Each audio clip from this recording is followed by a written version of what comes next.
Very good morning, children. This is Shravani teacher. Now we learn how to write 5th class English worksheet number 3. First bit. Fill in the blanks with appropriate articles.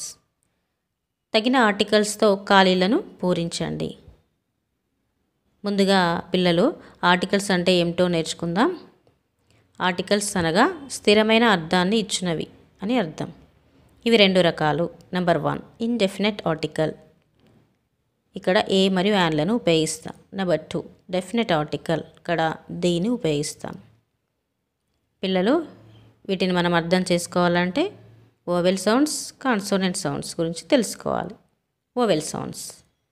Vowels అనగా తెలుగు భాషలో అచ్చులు ఏ విధంగా ఉంటాయో అలాగే ఇంగ్లీష్లో vowels ఉంటాయి. అవి A, E, I, O, you.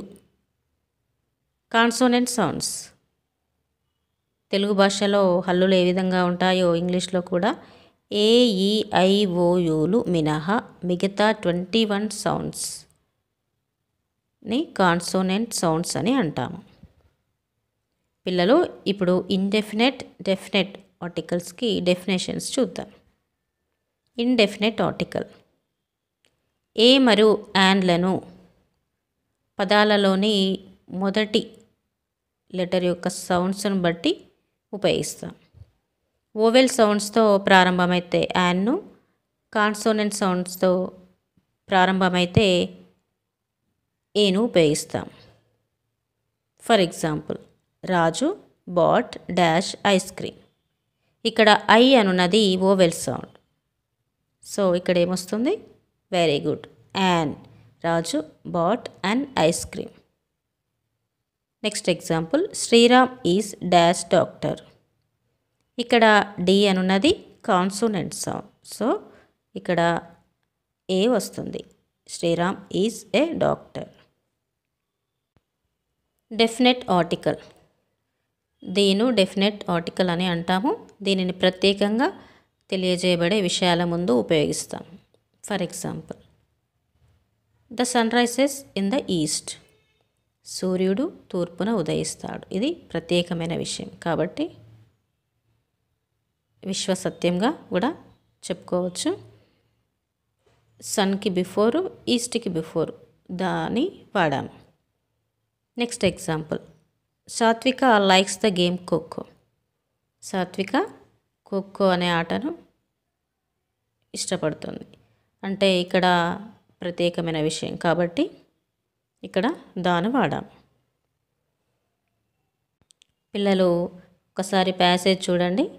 Once dash lion was sleeping under dash tree.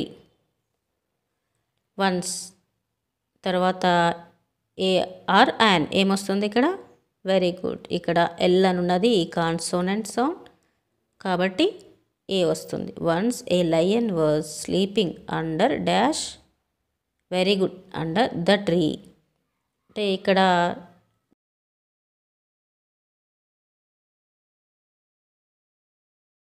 అది సింహం అని మనం ప్రత్యేకంగా చెప్తున్నాం కాబట్టి ఇక్కడ దాను వాడుతున్నాం. పిల్లలు ఈ విధంగా ఈ ప్యాసేజ్ మొత్తం ఫిలప్ చేయండి. Next second bit. Tick the correct highlighted word. క్రింది హైలైట్ చేసిన పదాలలో సరి అయినది టిక్ చేయండి. పిల్లలు మనం వీటికి ఆన్సర్స్ రాసే ముందు హైలైట్ చేసినటువంటి వర్డ్స్కి మీనింగ్స్ చూద్దాం. మచ్ పెద్ద మొత్తం, మెనీ చాలా, మోర్ అదనపు లేదా మరింత, సెవెరల్ అనేకము, సమ్ కొంత లేదా కొన్ని, ఫ్యూ కొన్ని, లిటిల్ కొద్దిగా, ఎనీ ఏదైనా ఏదో ఒక, ఎ లాట్ ఆఫ్ పెద్ద మొత్తంలో. పిల్లలు వీటికి అర్థాలు తెలుసుకున్నాం కదా. నెక్స్ట్ మనం నౌన్స్లలో common nouns, proper nouns, abstract nouns, collective nouns, countable nouns, uncountable nouns అని ఉన్నాయి. అయితే వీటన్నిటి గురించి తర్వాత మనం నేర్చుకుందాం. కానీ ప్రస్తుతం ఈ పదాలకు సంబంధించి కౌంటబుల్ అన్కౌంటబుల్ నౌన్స్కి సంబంధించిన పరిజ్ఞానం మాత్రమే అవసరం. కాబట్టి మనం కౌంటబుల్ నౌన్స్ అన్కౌంటబుల్ నౌన్స్ గురించి తెలుసుకుందాం. Countable nouns are the names of objects, people, etcetera that we can count. లెక్కించగలిగే వాటిని కౌంటబుల్ నౌన్స్ అంటారు. For example pen, apple, chair, bench. Uncountable nouns are the names of things which we cannot count. లెక్కించడానికి వీలు లేనివి, అటువంటి వాటిని uncountable nouns అంటారు. For example sugar, milk, gold, honesty, rice, salt, water. పిల్లలు ఇప్పుడు ఈ వర్డ్స్ని మనం ఎలా ఎక్కడ వాడాలో చూద్దాం. Countable nouns many, few, several అను పదాలను అన్కౌంటబుల్ నౌన్స్ నందు మచ్, లిటిల్, మోర్, ఎనీ అనే పదాలను వాడాలి.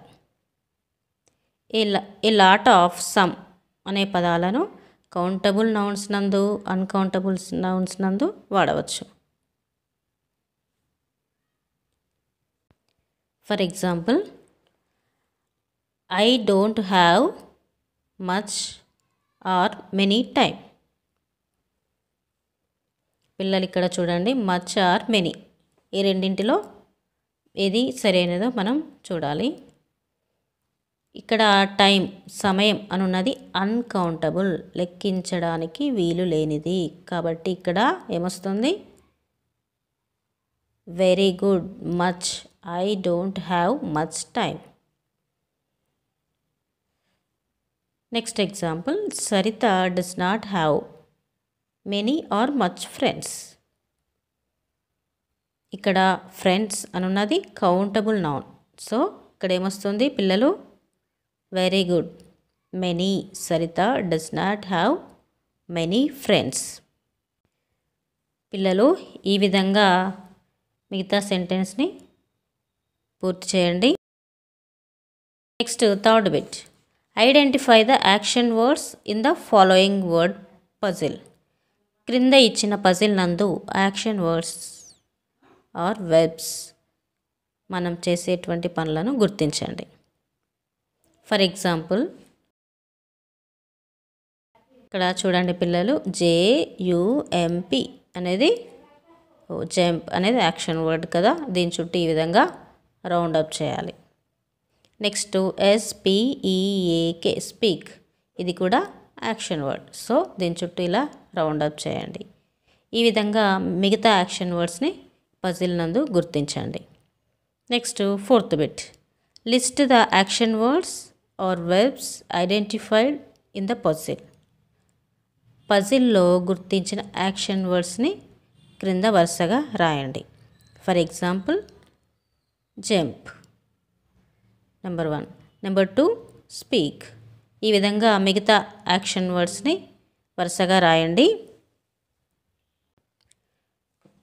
పిల్లలు అన్ని బిట్స్ జాగ్రత్తగా చేయండి. అయితే ఈ హైలైట్ చేసినటువంటి వర్డ్స్ దగ్గర మాత్రం మీరు చాలా జాగ్రత్తగా వినండి. 2-3 టైమ్స్ విని ఈ బిట్స్ చేయండి. మీకు ఏవైనా రానివి ఉంటే మీ ఇంగ్లీష్ టీచర్ని అడిగి రాయండి. All the best children. Bye.